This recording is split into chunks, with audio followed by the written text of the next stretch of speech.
Every parent doesn't need to be a dyslexia expert, but they do need to know enough about dyslexia to make the best decision for their child. In my experience, less than 10% know enough when their child starts school, so most parents have a steep learning curve ahead of them. As I mentioned in another video entitled "Why You Should Never Wait If Your Child Has Reading Problems," children have a developmental learning window that begins to close somewhere between 8 and 9 years old. After that age, it becomes significantly harder to remediate dyslexia. Unfortunately, for a variety of reasons, most parents cannot catch up fast enough before their child reaches this age. So the question is, where are you on the parental dyslexia learning curve? Let's talk about a typical parental learning curve and why it often fails. To start with, most parents, even the dyslexic ones, know very little about dyslexia. Like most of the population, they may have misconceptions like it's a vision problem or it just means you reverse letters. So most parents start very low on the dyslexia knowledge scale. Up until kindergarten, many parents interpret signs of dyslexia like mispronouncing words as just endearing quirks of childhood. Some parents begin to suspect something is wrong with their child's ability to learn to read as early as 1st or 2nd grade, or at 6 to 8 years of age. At this point, they may raise their concern with their child's teacher, who unfortunately may not know much more about dyslexia than the general population. Typically, dyslexic children are bright, so the teacher will key in on this and advise the parents to be patient until the child catches up. The parent will assume that the teacher is more knowledgeable about literacy and will accept the advice to just wait. So even when a student is approaching the critical 8 to 9 years of age, their overall intelligence level and ability to compensate for dyslexia fool teachers into not identifying the dyslexia. For example, many dyslexic students have a strong visual memory and will simply have memorized words rather than having to decode them, or they will use context to help them guess.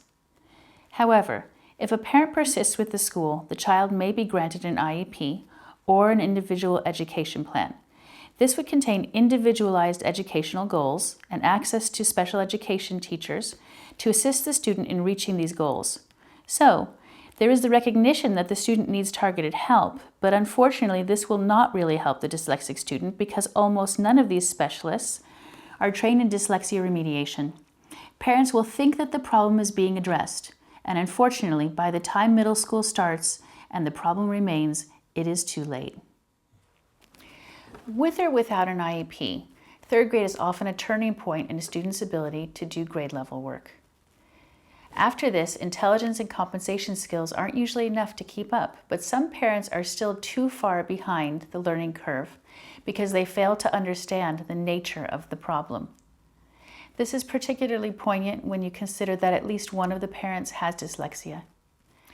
At this stage, many parents look inward, and for some of them, for the first time, they truly begin to understand the nature of their own dyslexia. And for some, this is a freeing revelation, but for others, it doesn't help them advance on the learning curve because it triggers intense feelings of shame or embarrassment, which can lead to denial about their own educational experiences. In those cases, parents will make decisions based on their own unresolved emotions rather than on what will help their dyslexic child the most. For example, a dyslexic parent might get defensive and react with, "I got through school without help, so my child can too." Or, "I don't want my child to be labeled and go to a special needs school. I want them to go to a normal school." To conquer the dyslexia learning curve, you must understand that dyslexia is an inherited learning difference having to do with how word sounds are decoded and processed. You must also understand that it requires a very specific kind of intervention, and it has nothing to do with intelligence or laziness. Finally, you must understand that many dyslexics are using their intelligence to compensate.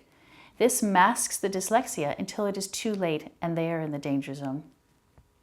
So ask yourself, where am I on the dyslexia learning curve, and what factors are slowing me down? The best way to get ahead of the curve is to have your child screened for dyslexia by early 1st grade. You then have enough time to get up to speed and make the best decisions for your situation. Watch my other videos to learn more about dyslexia warning signs and appropriate tutoring and school options. I hope that someday every school will have universal early dyslexia screening.